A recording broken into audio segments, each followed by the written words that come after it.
ছিলেন তখন জানি না তাকে কি বিষ প্রয়োগ করা হয়েছে কিনা, কেন আজকে তার এই জীবন মৃত্যুর সন্ধিক্ষণে তিনি আজকে উপস্থিত।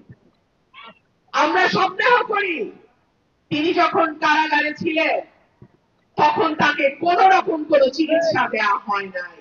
আমি রাজনীতিতে এসেছি যার আদর্শে অনুপ্রাণিত হয়ে, যার স্নেহ মমতায়, যিনি আমাকে মাতৃ স্নেহে বাংলাদেশ জাতীয়তাবাদী দল বিএনপিতে সহ আন্তর্জাতিক সম্পাদকের পদ দিয়েছেন, যিনি আমাকে বিভিন্ন সময় দলের দায়িত্ব পালনে দেশে এবং বিদেশে পাঠিয়েছেন, সেই দেশনেত্রী, তিনবারের সাবেক প্রধানমন্ত্রী, বাংলাদেশে আপোষহীন নেত্রী, যিনি কোনদিন কোন নির্বাচনে কোন আসন থেকে পরাজিত হন নাই, সেই দেশনেত্রী বেগম খালেদা জিয়া আজকে অসুস্থ হয়ে এবার কেয়ার হাসপাতালে চিকিৎসাধীন।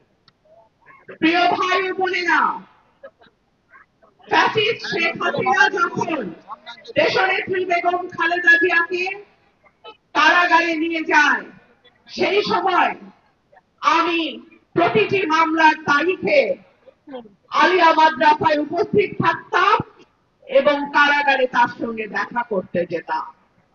সেই সময়ও আমরা দেশনেত্রী বেগম খালেদা জিয়াকে এত অসুস্থ দেখি না। যেই মানুষটি সুস্থ শরীরে হেঁটে গাড়িতে উঠে ফ্যাসিস্ট হাসিনার কারাগারে গেল, সেই মানুষটির সঙ্গে কি করা হয়েছে এটা জাতি জানতে চায়।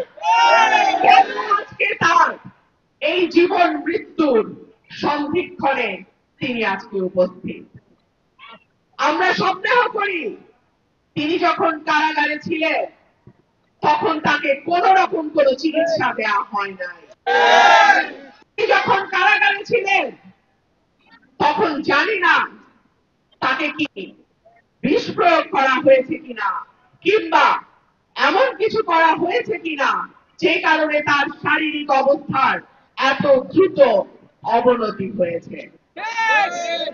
আওয়ামী লীগকে এবং শেখ হাসিনাকে জবাবদিহি করতে হবে, কেন দেশনেত্রী বেগম খালেদা জিয়া, যিনি সুস্থ অবস্থায় কারাগারে গেছেন, তারপর থেকে তার শারীরিক অবস্থার এত দ্রুত অবনতি কেন হলো।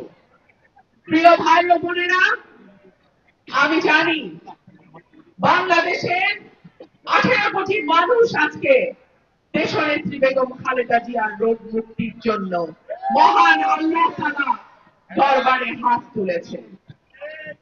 আমি এবং আমার প্রিয় সরাইল এবং আশুগঞ্জে যে ভোটাররা আছেন, আমরাও মহান রাব্বুল আলামিনের দরবারে হাত তুলে দেশনেত্রী বেগম খালেদা জিয়ার রোগ মুক্তির জন্য দোয়া করি।